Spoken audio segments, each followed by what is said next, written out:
ओम श्री परमात्मने नमः। श्री बालगोविंदाय नमः। श्री राधा कृष्णाभ्यां नमः। सच्चिदानंद स्वरूपाय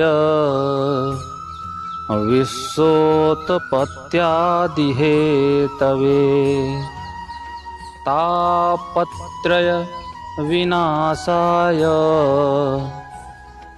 श्रीकृष्णाय वयं नमः। गुरुर्ब्रह्मा गुरुर्विष्णु गुरुर्देवो महेश्वर गुरुर्साक्षात् परब्रह्म तस्मै श्री गुरवे नमः। खरवं स्थूलतनुं गजेन्द्रवदनं लंबोदरं सुंदरं प्रस्यन्तन्मदगन्धलुब्धमधुप व्यालोलगण्डस्थलं दन्ताघातविदारितारिरुधिरै सिन्दूरशोभाकरम् वन्दे शैलसुतासुतं गणपतिं सिद्धिं प्रदं कामदं। नमो देव्यै महादेव्यै शिवाय सततं नमः। नमः प्रकृत्यै भद्रायै नियताः प्रणतास्मताम्। कर्पूरगौरं करुणावतारं संसारसारं भुजगेन्द्रहारं सदा वसन्तं हृदयारविन्दे भवं भवानी सहितं नमामि। कर्पूरगौरम्।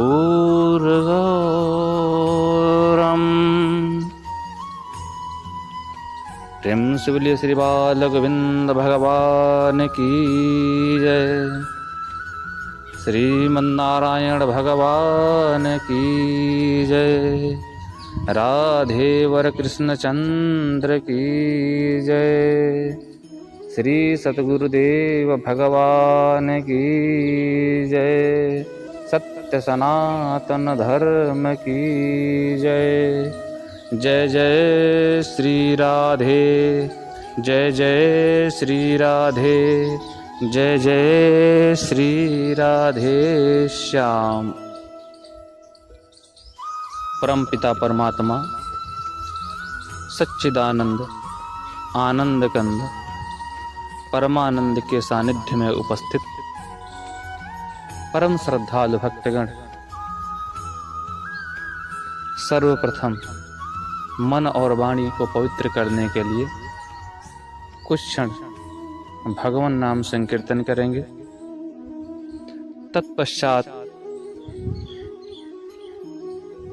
बाल गोविंद सरकार के जन्म महोत्सव श्री कृष्ण जन्माष्टमी के पावन अवसर का क्या धार्मिक महत्व है, भगवान का प्रागट्य क्यों होता है, भगवान श्री नंद गोपाल जी का प्रागट्य इस संसार में कब हुआ, किस समय पे हुआ, किस तिथि में हुआ, किस बेला में हुआ, किस नक्षत्र में हुआ, उसके संबंध में चर्चा करते हुए तथा इस पावन उत्सव को मनाने का जो तात्पर्य है वह क्या है और क्यों हमें यह पर्व मनाना चाहिए, इस पावन पर्व से हमें क्या शिक्षा मिलती है, हमारे जीवन में श्री कृष्ण जन्माष्टमी का क्या महत्व है, ऐसे विषयों पर प्रकाश डालते हुए मध्य रात्रि आने पर श्री नारायण के प्रागट्य कीर्तन के साथ श्री बाल गोपाल जी का प्रागट्य उत्सव मनाते हुए भगवान का विधिवत पूजन करने के पश्चात आरती का कार्यक्रम किया जाएगा। आइए मन और वाणी को पवित्र करने के लिए कुछ क्षण भगवान नाम संकीर्तन करते हैं।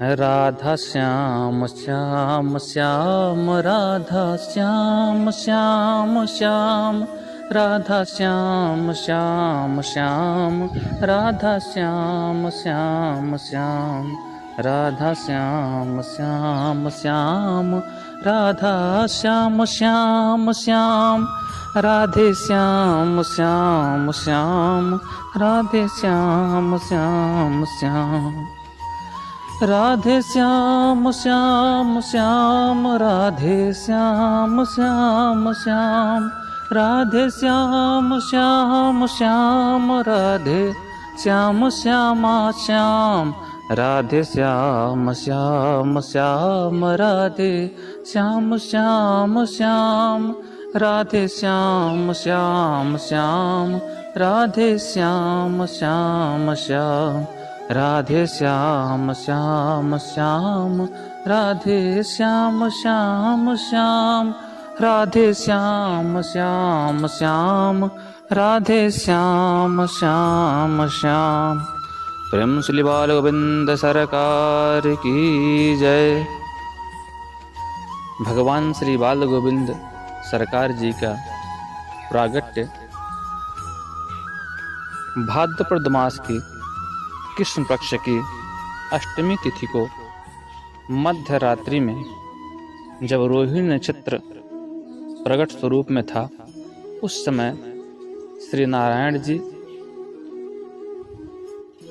पूर्ण अवतार में श्री बाल गोविंद सरकार के रूप में श्री माता देवकी के गर्भ से उत्पन्न होते हैं और माता देवकी और वसुदेव जी को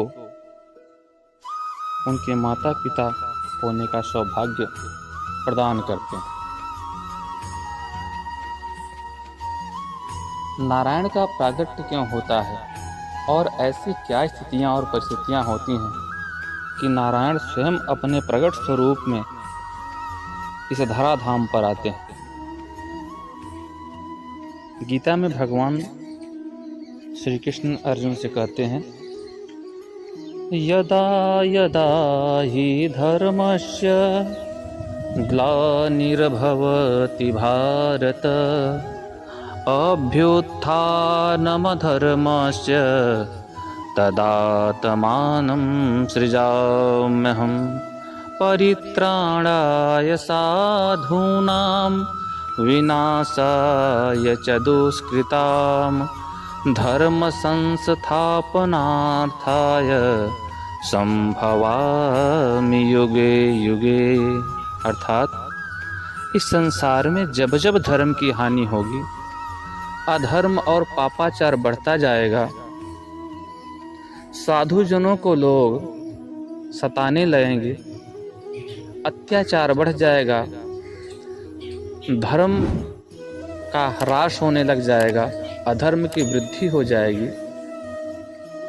ऐसे समय पे जब पापाचार अपने चरमोत्कर्ष पे रहेगा, तब परमात्मा अपनी इच्छानुसार साधु जनों को तारने के लिए, उनके कल्याण के लिए, दुष्ट जनों को दंडित करने के लिए, उनके विनाश करने के लिए और धर्म की पुनर्स्थापना करने के लिए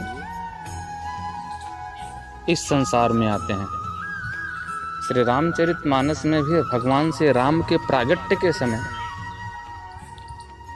संत शिरोमणि गोस्वामी तुलसीदास जी लिखते हैं, जब जब होहि धर्म कै हानि, बाढ़ई असुर अधम अभिमानी। करई अनीति जाए नहीं बरनी, सीधहि विप्र धेनु सुर धरनी। तब तब धरि प्रभु विविध शरीरा, हरहु कृपा निधि सज्जन पीरा।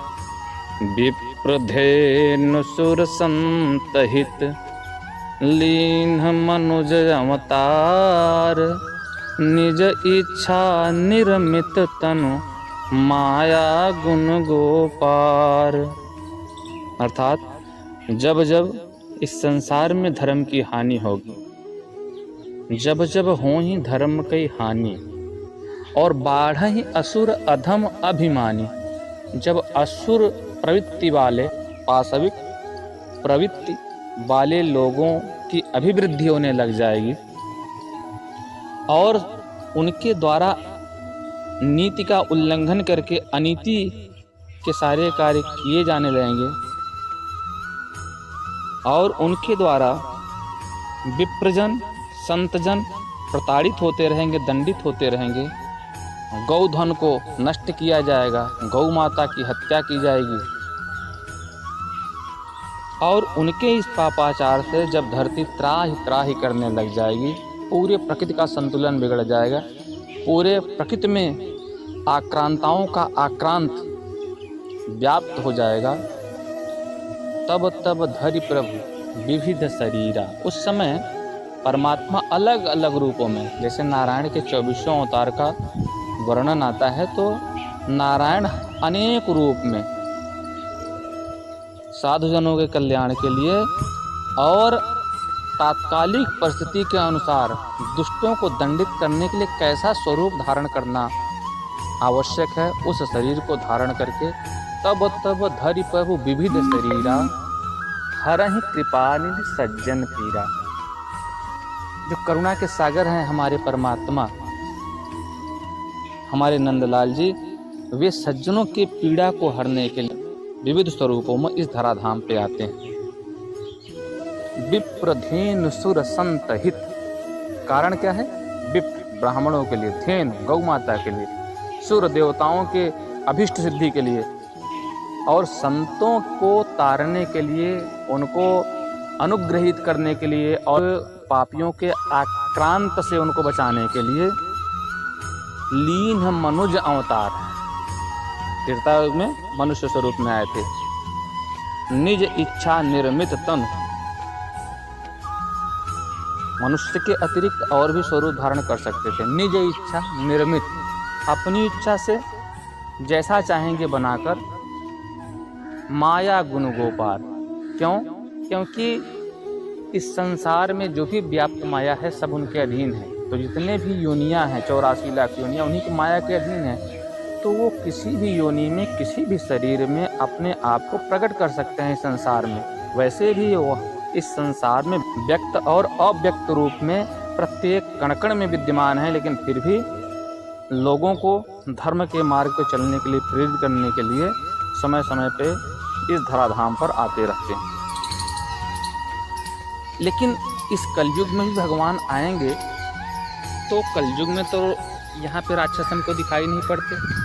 राक्षसों के बारे में हम लोग यही जानते हैं कि राक्षस वह है जिसके बड़े बड़े दांत हैं, उसके सिर पे सींग हैं, लंबी चौड़ी छाती, मोटी भुजाएं, ऊंचा कद, अट्टहास करने वाला, मांस मदिरा का सेवन करने वाला, भच्छा खाने वाला, लोगों को सताने वाला। ऐसे प्रवृत्ति का अगर व्यक्ति है तो वह राक्षस है, असुर है। लेकिन वर्तमान परिवेश में ऐसे व्यक्ति तो हमको दिखाई नहीं पड़ते। तो संत शिरोमणि श्री गोस्वामी तुलसीदास जी श्री रामचरितमानस में कलयुग के असुरों के स्वभाव के रूप में वर्णन करते हैं कि इस संसार में, कलयुग में असुर कौन है, राक्षस कौन है और किनको दंडित करने के लिए भगवान आएंगे। तो बाबा लिखते हैं, माँ नहीं मातु पिता नहीं देवा, साधुन सन करवा वही सेवा। जिनके यह आचरण भवानी, ते जानहु निश्चर सब प्राणी। जो अपने माता पिता को मानते नहीं हैं, गुरु भगवान को मानते नहीं हैं, देवताओं को मानते नहीं हैं, मान ही मात पिता नहीं देवा, साधुन सन करवा वहीं सेवा। और जो लोग संत साधुओं से अपनी ही सेवा कराना चाहते हैं, जिनके यह आचरण भवानी, ते जानहु निश्चर सब प्राणी। भगवान शंकर जी भवानी से कहते हैं माता पार्वती जी से कि हे भवानी जी, हे पार्वती जी, इस कलयुग में जिनके आचरण इस प्रकार से हैं कि जो अपने माता पिता गुरु संत जनों का अपमान करते हैं, उनसे ही सेवा प्राप्त करना चाहते हैं, वैदिक नियम का पालन नहीं करते हैं, धर्म में जिसकी रुचि नहीं रहती है, ऐसे ही व्यक्ति कलयुग के राक्षस हैं। और इन्हीं राक्षसों का दमन करने के लिए भगवान इस धराधाम पे पधारेंगे। भगवान श्री रामचंद्र जी और भगवान श्री कृष्णचंद्र जी या जितने भी अवतार भगवान के हुए हैं, सभी चरित्र अपने आप में अद्वितीय हैं।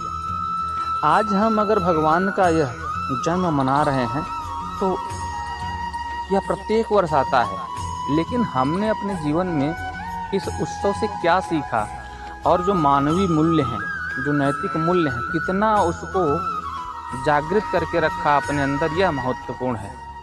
तो इस त्यौहार से अगर हमको कुछ सीखना है तो हमको यह सीखना पड़ेगा कि जो चरित्र भगवान श्री कृष्णचंद्र जी ने अपने जीवन में करके दिखाया है, जो पावन चरित्र उन्होंने प्रकट किया है इस संसार में, अगर उसमें कुछ ही चरित्रों का हम अनुसरण कर लें, तब भी हमारा जीवन धन्य हो जाएगा और हम धर्म के मार्ग पर चलते हुए अपने राष्ट्र के निर्माण में, राष्ट्र के कल्याण में, अच्छे समाज के निर्माण में, विश्व बंधुत्व की भावना से संपूर्ण मानवता और विश्व के कल्याण के लिए कार्य करते हुए परम पद मोक्ष को प्राप्त कर सकते हैं।